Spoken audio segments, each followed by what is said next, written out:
अस्सलाम वालेकुम। Programme replay के साथ मैं हूं आपका होस्ट इमरान सिद्दीक। और न्यूजीलैंड के खिलाफ सीरीज़ के लिए पाकिस्तान की T20 और वनडे टीम का ऐलान कर दिया गया है। मोहम्मद रिजवान, बाबर आजम, शाहीन शाह अफरीदी, हारिस रऊफ़ और जितने भी खिलाड़ी जिन्हें अफगानिस्तान के खिलाफ T20 सीरीज़ में रेस्ट दिया गया था, उनकी वापसी हुई है और अब वो न्यूजीलैंड के खिलाफ खेलते हुए नज़र आएंगे। साइम अयूब और मोहम्मद हारिस, जिन्हें अफगानिस्तान के खिलाफ ओपन कराया गया था, एक अपॉर्चुनिटी मिली थी उन्हें भी टीम में शामिल किया गया है। जबकि तैयब ताहिर को ड्रॉप कर दिया गया है। अब्दुल्ला शफीक को T20 टीम से ड्रॉप करके वनडे टीम में लाया गया। हालांकि डोमेस्टिक में उनकी वनडे में कोई परफॉर्मेंस नहीं है। अगर हम वनडे टीम की बात करें तो तकरीबन वही टीम है और नसीम शाह दोनों टीमों में शामिल हुए हैं। कोई परफॉर्मेंस उनकी गुज़िश्ता मैचेस में इतनी अच्छी है नहीं, लेकिन इसके बावजूद T20 और वनडे दोनों टीमों में शामिल हुए। सब सूरत हाल पर बात करेंगे। हमारे साथ मौजूद हैं साबिक टेस्ट क्रिकेटर तनवीर अहमद साहब। तनवीर अहमद साहब, वेलकम टू द शो। और सबसे पहले तो ये बताइएगा, टीमें आपको कैसी लगी? मतवाजन है न्यूजीलैंड की जो टीम आ रही है, उस लिहाज से टीम बनाई गई है? देखिए, ये तो मेरे ख्याल में सबको ये पता था कि जिस तरह अफगानिस्तान के खिलाफ हमारी टीम की परफॉर्मेंसेस हुई हैं, उसके बाद हमें ये लाजमी पता था कि वही जो 5-6 प्लेयर्स हमारे जो सीनियर प्लेयर जिन्हें रेस्ट करवाया गया था, उनकी दोबारा वापसी होगी और वो हमें नजर भी आया। और उसके साथ साथ ये भी हमें अच्छा लगा, जिस तरह एहसानुल्लाह की बात करते हैं, उनको दोनों फॉर्मेट में रखा गया। साइम अयूब की बात करते हैं, मैं ये समझता हूँ, ये मेरी अपनी ओपिनियन है कि साइम अयूब को ओडीआई में भी रखना चाहिए था, क्योंकि हारिस सोहेल जो है उनकी कोई परफॉर्मेंस नहीं है। वो लास्ट सीरीज में आए, पता नहीं कहां से आ गए उठ के, कोई सर नहीं, कोई पैर नहीं, कोई परफॉर्मेंसेस नहीं, उनको रखा गया।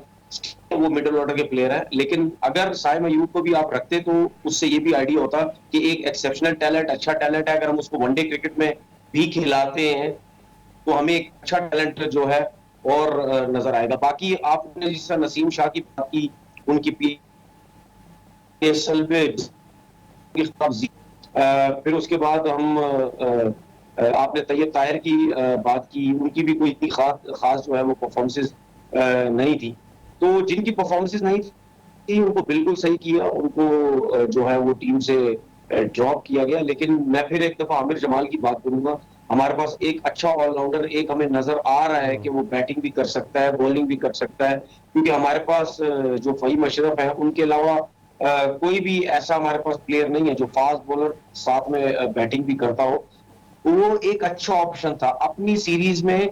जब आप नए लड़कों को या ऐसे टैलेंटेड लड़कों को आप चांस देंगे तो आपको एक पता चलेगा, क्योंकि न्यूजीलैंड की टीम, हम यही कहते हैं बार बार कि बी टीम आ रही है, लेकिन जब वो हमारे खिलाफ खेलती है तो हमें पता चलता है कि ये बी टीम नहीं है, ये वाकई एक अच्छे प्लेयर्स हैं। तो आपने अपनी होम सीरीज में आप समझते हैं कि अगर कुछ टैलेंटेड लड़कों को अगर मौका दिया जाए तो उससे हमें फायदा होगा? अच्छा तनवीर भाई, आपने जिक्र किया इन सब चीज़ों का, न्यूजीलैंड की टीम का, उनकी बी टीम का। अफगानिस्तान की टीम की अगर हम बात करें, उनकी बॉलिंग बहुत अच्छी थी। पाकिस्तान के मुकाबले में T20 की एक बहुत अच्छी टीम थी, वहाँ पर हमने यंगस्टर्स को आजमाया। जब अब न्यूजीलैंड की एक हल्की साइड यहाँ पर खेलने आ रही है तो फिर सीनियर्स जो है वो तमाम वापस आ गए। अच्छा नहीं होता कि अगर ये T20 जो सीरीज़ है, क्योंकि T20 का वर्ल्ड कप भी नहीं है इस साल, वनडे का है, इस T20 सीरीज़ में भी वही लड़के जो अफगानिस्तान के खिलाफ खेले थे वही खेलते हैं? अच्छा नहीं होता ये? देखिए, ये तो आप, फिर मैं बोलूंगा, ये तो आप नजम शेट्टी साहब से पूछे ना जाके, जिन्होंने बात की थी कि जी हम हार भी जाते हैं तो कोई मसला नहीं है, लेकिन हम नए लड़कों को भेजेंगे। अब वो आके टीवी में बात करें ना कि भाई आप सिलेक्टर्स को बोले कि भाई ये तो मैंने जिम्मेदारी उठाई थी। अब न्यूजीलैंड की सीरीज में भी आप उन्हीं लड़कों को खिलाएं जिनको अफगानिस्तान के खिलाफ सिलेक्ट किया गया था। मुश्किल कंडीशन में जाके आपने नए लड़कों को डाला, उनको खराब कर दिया सबको। हालांकि मिक्स एंड मैच होना चाहिए था, शारजा में सीनियर और जूनियर के साथ जाना चाहिए था। अगर आप पाकिस्तान की सीरीज में आप जूनियर्स के साथ जाते हैं ना तो समझ भी आती, क्योंकि उन्होंने हाल ही में सब लड़कों ने PSL यहाँ पे खेला हुआ था। लाहौर में मैचेस भी हैं, फिर उसको पिंडी में मैचेस भी हैं, कराची में भी हैं। फिर सबको बड़ा आइडिया है कि किन जगहों पे किस किस्म की जो है वो परफॉर्मेंसेज बैट्समैन कर सकता है। अब एकदम से सोशल मीडिया पे प्रेशर आया कि जी आपकी टीम तो अफगानिस्तान से भी हार गई, तो वही पुराने लड़के जो है वो वापस आ गए। तो हमारे जो लोग हैं वो खुद एक चीज पे कायम नहीं रहते। हालांकि नजम शेट्टी साहब को स्ट्रिक्टली बोलना चाहिए था कि इधर भी आप उन्हीं लड़कों को लेके जाएं जिनको दुबई में लेके गए हैं। तनवीर साहब, अभी नसीम शाह का अगर हम जिक्र करें, उनकी परफॉर्मेंस गुज़िश्ता 4-5 मैचेस में, T20 में भी देखें, वनडे में भी देखें या टेस्ट में भी देखें, इतनी कोई अच्छी परफॉर्मेंस नहीं है, लेकिन ऑटोमेटिक सिलेक्शन बन गए हैं वो तीनों फॉर्मेट की, चाहे वो वनडे हो, चाहे T20 हो, चाहे टेस्ट मैच हो। हसनैन बड़ी अच्छी बॉलिंग की थी उन्होंने पाकिस्तान सुपर लीग में। एक तो वो नज़र नहीं आ रहे, शायद उनका थोड़ा बहुत कोई इंजरी का इशू है, लेकिन इतना कोई सीरियस इशू वो नहीं है। हारिस सुहेल हर वर्ल्ड कप से पहले मंजर आम पे आ जाते हैं और बगैर डोमेस्टिक की परफॉर्मेंस के वो टीम में आ जाते हैं। तो सिलेक्शन में कहीं ना कहीं या आपको लूप हॉल्स तो नज़र आ रहे हैं? यार, ये लोग जो हैं वो इस किस्म के वर्ड यूज करते हैं, लूप हॉल की जिस तरह आपने बात की, या कहते हैं कि जी कोई सपोर्ट करते हैं लोग। मैं ये वर्ड यूज नहीं करता। मैं सिंपल सीधी बात करता हूँ, पर्ची और डंडा बेस, ये दो लफ्ज मैं यूज करता हूँ। क्योंकि जिन लड़कों की परफॉर्मेंसेस नहीं है, वो लड़के कैसे आते हैं पाकिस्तान टीम के अंदर, उसके लिए उनके लिए यही वर्ड यूज किया जा सकता है, पर्ची और डंडा बेस। उसके बाद आपने मैं धानी की भी बात करता हूँ, मैं हसनैन की बात करता हूँ। मैंने कल भी एक जगह बात की थी कि देखे, कराची हो या सिंध का लड़का हो, इनके साथ हमेशा नाइंसाफी होगी। और धानी और हसनैन, अब मेरी नजर में अब इनकी क्रिकेट खत्म है, क्योंकि ये सिंध से, कराची से ताल्लुक रखते हैं। क्योंकि अब जो है दूसरे शहरों से लड़के आ गए हैं पाकिस्तान टीम के अंदर। पाकिस्तान का जो सिस्टम है वो कराची के लिए वैसे भी कोटा सिस्टम है, मैं जितने अरसे से देख रहा हूँ। यहाँ कराची के लड़कों को या सिंध के लड़कों को से 1 से 2 लड़के टीम में रखते हैं, उसके बाद ज्यादा लड़के वो रखते नहीं है। 1-2 लड़के परफॉर्म नहीं करते, उनको भी बाहर कर देते हैं। अब साइम अयूब आपके सामने मिसाल है। मैं आज कह रहा हूँ आपसे कि साइम अयूब ने एक का सीरीज में रन नहीं किए, पहली फुर्सत में साइम अयूब बाहर होगा।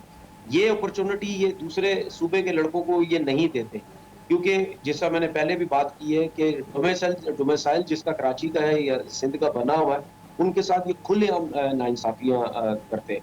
तो बात ये है कि हसनैन की जगह बनती थी, लाजमी सी बात है बनती थी। तो आपके सामने यार खुलेआम सियासत होती है इस मुल्क के अंदर।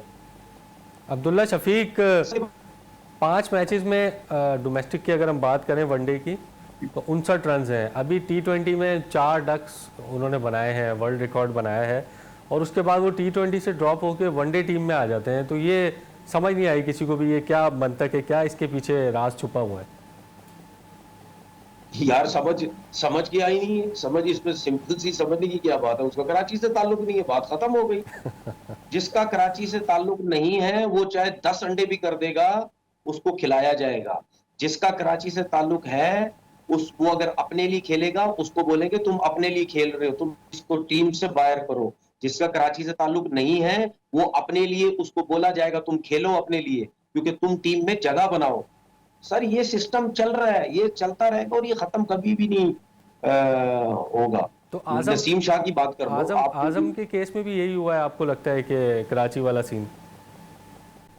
यार, मैं आपको ऑनेस्टली बताऊं, आजम की केस में मैं ये नहीं समझता। मैं नहीं समझता। मैं इस देखिए, मेरी बातों को ना बहुत लोग गलत तरफ लेके जाते हैं आजम के लिए। अब मुझे नहीं पता वो न्यूज बनानी होती है या हाइप देनी होती है मेरी बात को, कि मैंने ये बात इस किस्म की कर दी। देखिए, मैं अभी भी आजम के बारे में कह रहा हूँ, आजम टैलेंटेड है। मैंने कभी भी आज दिन तक नहीं बोला कि आजम टैलेंटेड नहीं है, और वो अपनी बैटिंग को आहिस्ता आहिस्ता इंप्रूव भी कर रहा है। वो उसने मार खाई अपनी फिटनेस की वजह से। अगर आजम की फिटनेस सही होती ना, मैं आपको चैलेंज कर रहा हूँ, आजम न्यूजीलैंड के खिलाफ नहीं ड्रॉप होता। क्योंकि वो कहाँ मारा गया, उसने कीपिंग, आप देखो कितनी बुरी कीपिंग की है, वहां पे उसकी फिटनेस नजर आई। वो जो जिस तरीके से आउट हुआ, वहां पे उसको प्रॉब्लम हुई। अगर आप आजम को फील्डिंग एज अ फील्डर भी खिलाते, वो वहां पे भी फंसता। तो भाई, आजम को कहीं ना कहीं सोचना चाहिए कि मुझे इन चीजों को बेहतर करने की जरूरत है। मुझे नहीं समझ आता कि वो इस चीज को क्यों नेगेटिव वे में लेके जा रहा है। चाहे कोई भी उसकी फिटनेस के ऊपर बात कर रहा है, उसके फायदे की बात कर रहे हैं हम, उसके फायदे की बात कर रहे हैं हम, उसके नुकसान की बात नहीं कर रहे। अगर उसकी फिटनेस बेहतर होती, वो न्यूजीलैंड की सीरीज में 100% जाता। तो ये चीजें अब उनको खुद सोचने की जरूरत है कि मैं क्यों ड्रॉप हूं। तो भाई, अगर ऐसा लड़का ड्रॉप हो जाएगा जिसमें स्किल्स भी है, जो थोड़ी सी बैटिंग भी बेहतर कर सकता है, तो ये तो फिर उसको खुद सोचना चाहिए कि मेरे साथ क्या हो रहा है। अच्छा तनवीर भाई, आखिरी सवाल, क्या रिजल्ट देख रहे हैं? 5 T20 मैचेस हैं, 5 वनडे मैचेस हैं, क्या आप रिजल्ट देख रहे हैं? क्या फोर्स करेंगे इसको? और दूसरा, समझते हैं कि साइम और हारिस इनकी रिजवान और बाबर इन सब की मौजूदगी में इन दोनों को मौका मिलेगा? यार मैं बताऊं, मेरे हिसाब से तो साइम को पूरे मौके मिलने चाहिए, क्योंकि देखिए आपने फखर जमान को तो सिलेक्ट कर लिया। फखर जमान आपका एक परमानेंट मेंबर है। अगर फखर जमान नहीं सिलेक्ट होता तो मुझे नहीं समझ आती इनको क्या प्रॉब्लम होती है। भाई वो नहीं सिलेक्ट करते, आप उसको रेस्ट करवा देते, आप उसको क्या कहते हैं उसको साइम अयूब को पूरे पूरे मौके दे देते। तनवीर भाई, आपको पता है, लेकिन ब्रेक का वक्त हुआ है, ब्रेक के बाद वापस आकर उनका सिलसिला जारी रखते हैं।